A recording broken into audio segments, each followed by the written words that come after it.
মুনাজাত করার সঠিক নিয়ম কি? মুনাজাতের শুরুতে কি পড়তে হয় এবং শেষে কি পড়তে হয় এবং কিভাবে দোয়া করলে আল্লাহ রব্বুল আলামিন সাথে সাথেই বান্দার দোয়াকে কবুল করে থাকেন। দর্শক, 3 ব্যক্তি এমন রহিয়াছেন যারা দোয়া করতে দেরি হয়, কিন্তু আল্লাহ রব্বুল আলামিন তাদের দোয়া কবুল করতে দেরি করেন না। এবং 4টি সময় এমন রহিয়াছে যে 4 সময় দোয়া করলেই কবুল হয়ে যায়। দর্শক, ভিডিওটি না টেনে শুরু থেকে শেষ পর্যন্ত দেখার অনুরোধ করছি। দর্শক, আমরা প্রথমে জেনে নেব কোন কোন ব্যক্তির দোয়া আল্লাহ রব্বুল আলামিন কবুল করে থাকেন না। কিছু পাপ এমন আছে যা বান্দার মাঝে উপস্থিত থাকলে তার দোয়া কবুল হওয়ার জন্য বাধা হয়ে যায়। তাই খেয়াল রাখতে হবে, এই পাপগুলো এড়িয়ে চলতে হবে যদি কেউ চায় তার দোয়া কবুল করা হোক। দর্শক, তার মধ্যে 1 নাম্বার, হারাম খাদ্য, হারাম পানীয় ও হারাম বস্ত্র। কেউ হারাম কোনো খাবার খেলে বা কারো খাবার হারাম টাকায় কেনা হলে অথবা পোশাক হারাম বা হারাম টাকায় কেনা হলে আল্লাহ ওই অবস্থায় তার দোয়া কবুল করেন না। রাসূলুল্লাহ সাল্লাল্লাহু আলাইহি ওয়াসাল্লাম বলেছেন, হে মানব সকল, আল্লাহ পবিত্র, তিনি পবিত্র বস্তু ছাড়া কোনো কিছু গ্রহণ করেন না। আল্লাহ রব্বুল আলামিন এই ব্যাপারে মুমিনদেরকে সেই নির্দেশ দিয়েছেন যেই নির্দেশ তিনি দিয়েছিলেন রাসূলদেরকে। তিনি বলেছেন, হে রাসূলগণ, তোমরা পবিত্র বস্তু হতে আহার করো ও সৎকর্ম করো। তোমরা যা করো সে সম্বন্ধে আমি সবিশেষ অবহিত। এবং আল্লাহ মুমিনদেরকে উদ্দেশ্য করে বলেছেন, হে মুমিনগণ, তোমাদের আমি যেসব পবিত্র বস্তু দিয়েছি তা হতে আহার করো। দর্শক, একথা বলার পর রাসূলুল্লাহ সাল্লাল্লাহু আলাইহি সাল্লাম এমন এক ব্যক্তির কথা বললেন যে দীর্ঘ সফর করে মাথার চুলগুলোকে এলোমেলো করেছে এবং পদযুগল ধুলায় দূষিত করেছে। অতঃপর আকাশের দিকে হাত তুলে দোয়া করে, হে প্রভু, হে প্রভু, কিন্তু তার খাদ্য হারাম, তার পোশাক হারাম, তার শরীর গঠিত হয়েছে হারাম দিয়ে। এমত অবস্থায় কিভাবে তার দোয়া কবুল করা হবে? সহিহ মুসলিমে হাদিসটি বর্ণিত হয়েছে। 2. সৎ কাজের আদেশ ও অসৎ কাজের নিষেধ বর্জন করা। দর্শক, মানুষকে ভালো কাজের দিকে আহ্বান না করলে বা খারাপ কাজ থেকে বিরত থাকতে না বললে, অর্থাৎ দাওয়াত ও তাবলীগে অবহেলা করলে তার দোয়া আল্লাহ তাআলা কবুল করেন না।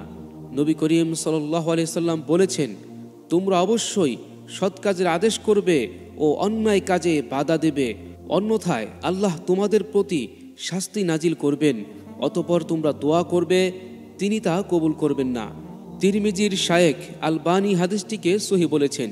3 নাম্বার, দোয়া কবুলে তাড়াহুড়া করা। অনেকে কিছুদিন দোয়া করার পর আল্লাহর বিশেষ কোনো হিকমত অনুযায়ী দোয়া কবুল হতে দেরি হলে তাড়াহুড়া করে বা হতাশ হয়ে পড়ে। অভিযোগ করা শুরু করে দেয়, কই এত দোয়া করলাম, আল্লাহ তো দোয়া কবুল করলেন না, আল্লাহ মনে হয় আমাদের কথা শুনেন না। নাউজুবিল্লাহ, নাফরমানি ও কুফরি কথা। দর্শক, এইসব কথা বলার শাস্তি স্বরূপ সত্যি আল্লাহ তার দোয়া আর কবুল করেন না।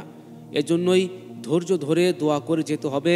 মনে রাখতে হবে, জাকারিয়া আলাইহিস সালাম অনেক অনেক বছর দোয়া করার পর তার দোয়া কবুল হয়েছিল। তিনি পুত্র সন্তান পেয়েছিলেন একেবারে বৃদ্ধ বয়সে।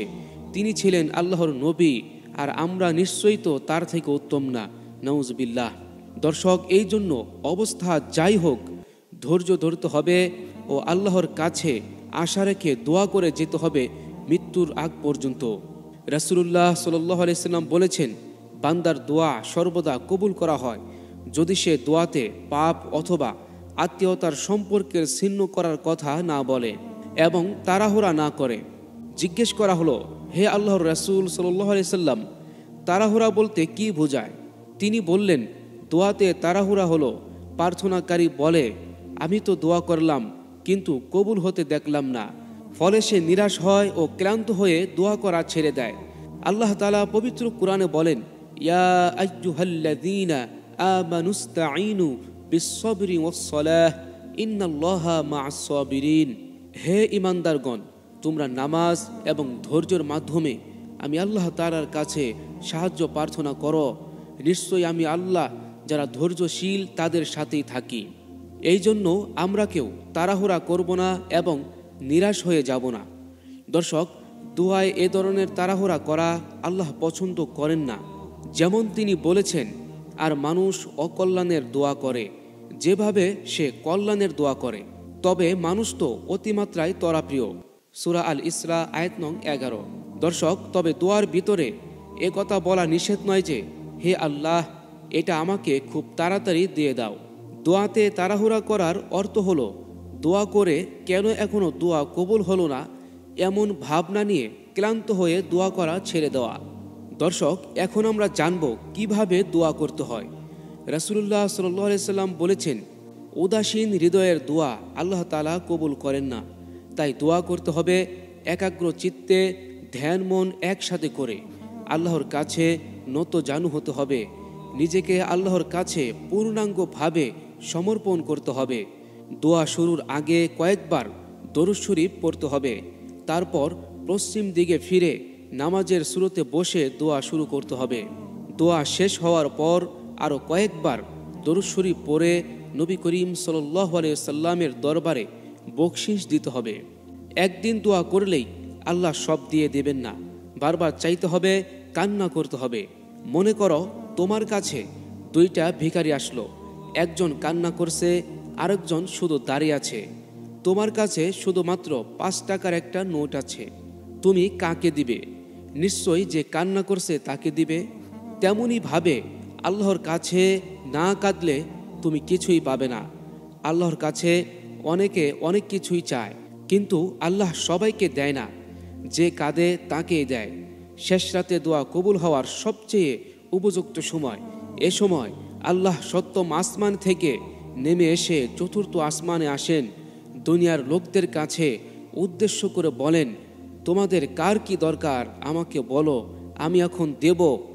আমি যদি দুনিয়ার প্রত্যেককে এরকম 7 দুনিয়ার সমান সম্পদ দান করি, তবুও আমার রহমতের দরিয়া থেকে দানা পরিমাণ কম পড়বে না। এরপর ফজর শুরুর আগে আবার সপ্তম আসমানে চলে যান। দর্শক, এখন আমরা জানব কোন কোন বিষয়ে দোয়া করা যায়। দিন দুনিয়ার এমন কোনো বিষয় নেই যা নিয়ে আল্লাহর কাছে চাইতে পারবেন না। যা মনে চায় আল্লাহর কাছে তাই চাইবে।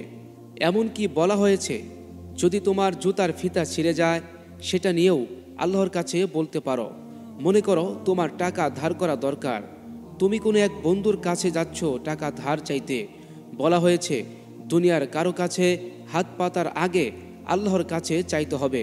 বন্ধুর কাছে যাওয়ার আগে 2 রাকাত নামাজ পড়ে নিয়ে আল্লাহকে বলো যে তোমার টাকা দরকার, তারপর বন্ধুর কাছে যাও। দর্শক, হালাল যে কোনো বিষয়ে আপনি আল্লাহ তাআলার কাছে চাইতে পারবেন, এতে কোনো সমস্যা নেই। দর্শক, এখন আমরা জানব কোন 3 ব্যক্তির দোয়া সাথে সাথে আল্লাহ রাব্বুল আলামিন কবুল করে নেন। 1. সন্তানের জন্য পিতামাতার দোয়া। 2.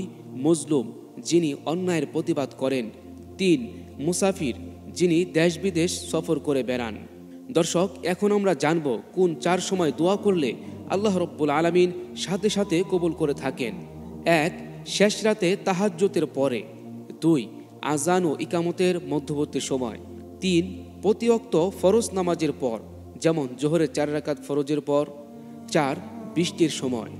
দর্শক, শেষ মুহূর্তে আপনাদেরকে একটি দোয়া শিখিয়ে দিব, যেই দোয়াটির মাধ্যমে দুনিয়া এবং আখিরাতের সমস্ত কল্যাণ আল্লাহ রাব্বুল আলামিনের কাছে চাওয়া হয়ে থাকে।